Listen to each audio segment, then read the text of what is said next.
အားလုံးပဲမင်္ဂလာညနေခင်းပါကျွန်တော်နာမည်ရဲဘော်ကိုကိုပါပြည်တော်စုမြန်မာနိုင်ငံတော်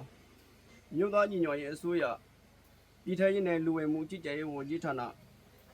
ပြည်သူ့ရဲတပ်ဖွဲ့လုံခြုံရေးနယ်အကြပ်ဖက်နယ်နယ်ရေးဌာနကြီးအော်တွင်ကျွန်တော်တို့ SSDF ဒရုတ်ပွဲကိုဧပြီလ1ရက်နေ့2026တွင်တရားဝင်ဖွဲ့စည်းလိုက်ကြောင်းအတိပေးကြေညာထုတ်ပြန်အပ်ပါတယ်ယခုလိုကျွန်တော်တို့ SSDF ဒရုတ်ဖွဲ့စည်းလိုက်ရခြင်းရည်ရွယ်ချက်မှာ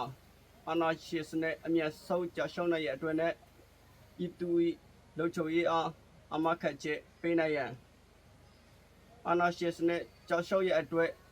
မိမိတို့ SSDF ဒရုတ်ဖွဲ့မှာပုံမထီရောက်သောလုံဆောင်ခြင်းများလုံဆောင်နိုင်ရတဲ့အတွက်ဖွဲ့စည်းလိုက်ရခြင်းဖြစ်ပါတယ်